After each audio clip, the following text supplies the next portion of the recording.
we are going to go to the race introduction of the final race of the first third of the 2025 FIA Formula 1 World Championship, which is of course round 8, the crown jewel of Formula 1, the Monaco Grand Prix ran on the Monaco Street Circuit.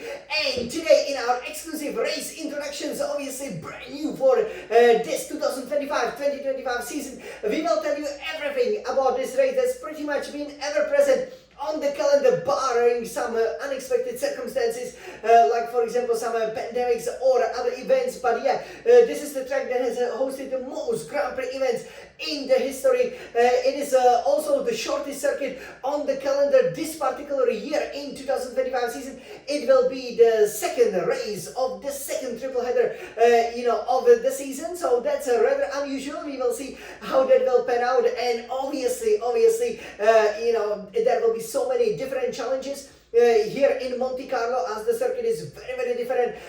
It's not just the fact that it's so short, but the fact that it's tight. It is narrow, obviously features very bumpy circuit, as pretty much all of the circuit is really used in your everyday life. If you live in Monaco, Monte Carlo, we visited it several times. You can see some great videos obviously on this amazing YouTube channel by the Falling Sun champion, Ferrari's biggest fan and Ferrari's fastest driver. And definitely do check out as we will now be going through the weekend, the hot lap, which of course will be even faster than actually the official lap record over here with red hot lap, really challenging the real Formula 1 drivers as we improving our skills here around the Monaco Street Circuit. And then we will take a look at how well we did in qualifying. Did we planted it on a pole position again, yes or no? Okay, we will definitely see what happened there. And of course, we will then talk about we will then have the opportunity to look at the race, and we really hope that as Scuderia Ferrari we can win. So first we will take a look at the circuit, tell you a little bit about the history of the circuit as well, which I'm sure that you guys will enjoy greatly over here. I certainly will. And then we will take a look over here at also what it means for the drivers and constructors championship, what are our objectives. And then I will tell you, as I've obviously raced here in Monaco and now it will be the 5th time obviously this season, as we are running it concurrently, our own championship with the 2025 championship, how I mastered it with the SF1000 T818 Formula 1 racing simulator. Obviously I have the poorest record now, as obviously I've won some of the newer tracks here at Monaco, maybe only rivaled by Baku, but even there I finished on the points, which is still something that I haven't surprisingly managed to do here in Monaco. So let's take a look at it. So this circuit obviously is absolutely amazing for Scuderia Ferrari. It holds some great memories. Even though we race here from 1950, we haven't actually won it that many times. Can you guess how many times we won it? 10 times, obviously courtesy of Charles Leclerc, winning last year, finally winning the home Grand Prix. That was probably the most emotional moment of the whole 2024 season, because you had the home hero obviously winning it, dominating it over here. And you could even see Prince Albert, which is obviously the Prince of Monaco, celebrating with the champagne, very emotional, as obviously you can check out the race reaction to the last year's race, as we were obviously playing the Italian national anthem and celebrating the amazing victories. And we really hope, on the evidence of obviously what is happening, let's say, with the weather, with Imola, hopefully in Monaco it will be a beautiful sunny day. And hopefully we will have that outright advantage that we had. We were very strong at the street circuits, generally speaking, in this ground effect era of the cars. So we definitely expect a Ferrari victory over here, and it will be absolutely important to really get back to the winning ways, because as the second part, the second third, I should say, of the 2025 FIA Formula 1 World Championship starts, you probably do know that there will be several different new directives. So the pecking order might change. Look at, for example, how well Aston Martin, right, did, even though just in qualifying at Imola. So definitely it's always possible, as Ferrari will also have the upgrades, that we might become even the fastest team, or definitely challenging for victories at every Grand Prix. Not obviously having to always maximize our potential as we've been so far doing. So we are absolutely very excited. I think we have a great chance to be lifting this golden Formula 1 Grand Prix winner trophy. over here, and yeah, shall we take a look at where exactly we will be racing? Of course, so over here in this beautiful Scuderia Red Retina iMac, we will now show it to you. But before we do that, we have to say that there are some new announcements that have just been made. Obviously, this race introduction will be much closer to the actual Grand Prix race than some of the previous race introductions, right? In terms of when it was recorded. So at the time of the recording, obviously, over here, as we starting, the 20th of May 2025, we do know that Disney has signed a great partnership with Formula 1, so that's absolutely amazing. I'm really looking forward to it. I think it's gonna be amazing, especially if you consider, what the two companies can do together, and this will be great, especially for the younger fans, the younger generation. Going, for example, to Monaco is not cheap, so it's always difficult, to bring all of your kids, with you as well when the ticket costs at least $500, for example. So great move, very great strategic moves, recently by Formula 1 to make it the most popular sport on the planet, right?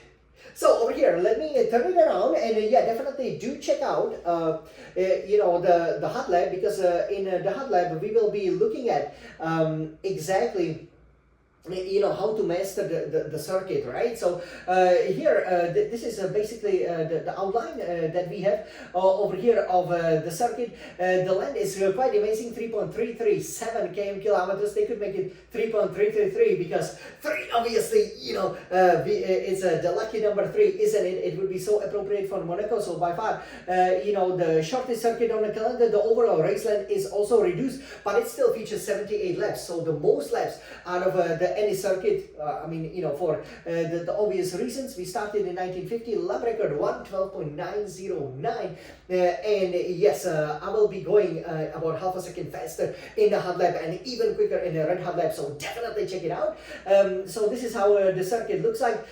You can see that there is the DRS zone, which is obviously along the main straight, but for example, you do not get the DRS heading into the casino. The casino, obviously, being located around here. This is really the best area of Monaco. We definitely do recommend that you do visit it. Again, it features great views. You have a lot of the forum centers, like the Grimaldi, for example, forum center, and so on. And it features great views of Monaco. There's also lots of parks. So the design, considering how many people are crammed in Monaco, is absolutely amazing. And we will just be celebrating over here. This is the tunnel, that you then obviously have over here, as you are going then through the tunnel right to the chicane.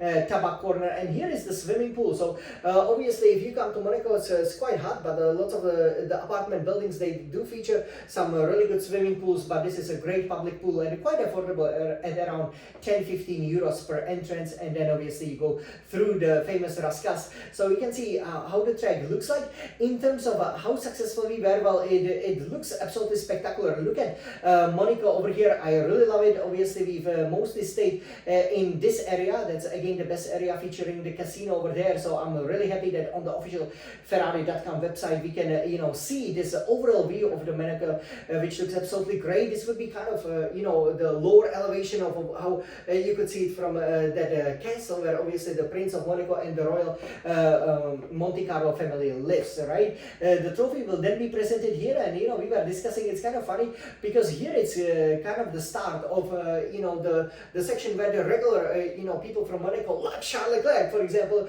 right, when he was boy growing up, where it starts. So it doesn't feature any kind of spectacular buildings, like you can see some of them here in the background, some of the 47-story penthouses. But yeah, that's when the prince will be. That's where you have that kind of a red modest capsule or a kind of a box that you then obviously you finish the race, you stop on a start finish line, and you go and you get the trophy, which obviously should kind of look like this. But the trophy obviously is either golden, silver, bronze, depending if you finish first, second, or third.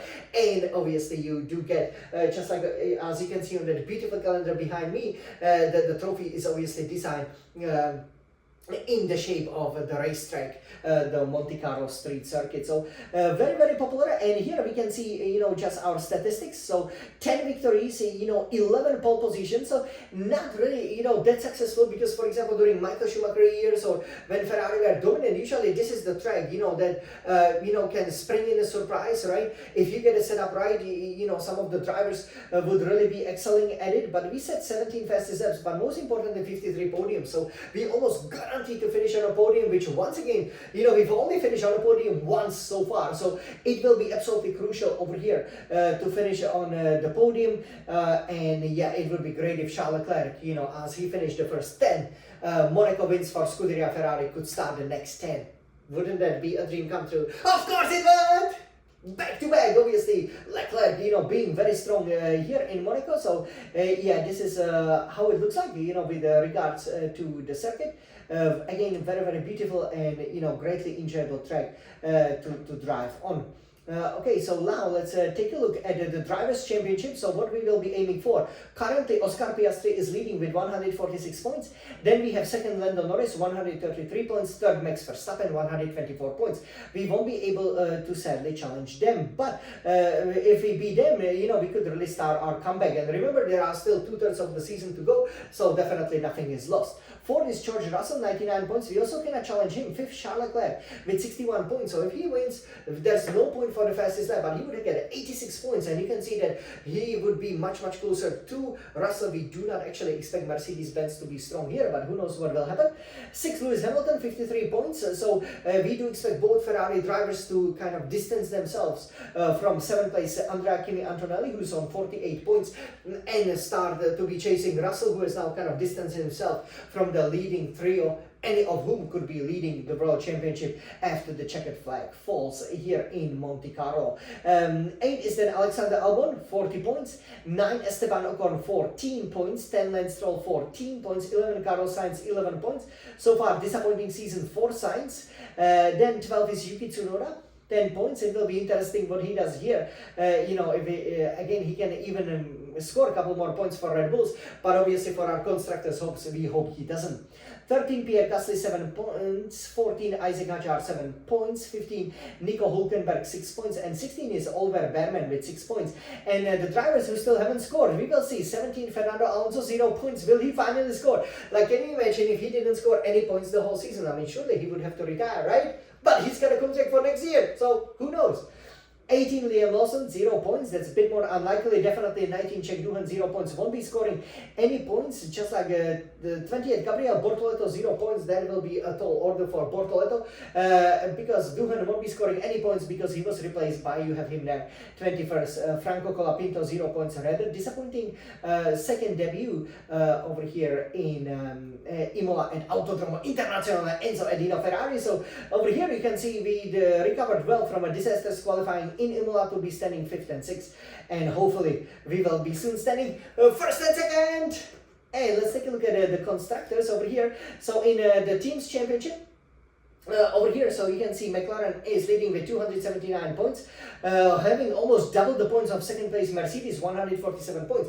But that means that when we leave Monaco, we have a chance to actually be second, even though third is Red Bull, 131 points. We are fourth with 114 points. But we do fully expect Ferrari to be competitive. Hamilton has had a great Monaco Grand Prix victories as well, but hasn't won for a long, long time here. So it will be interesting, to see what happens. But if we could get both of the cars on the podium, which would mean at least 40 points, I think, the goal really has to be to surpass Red Bull.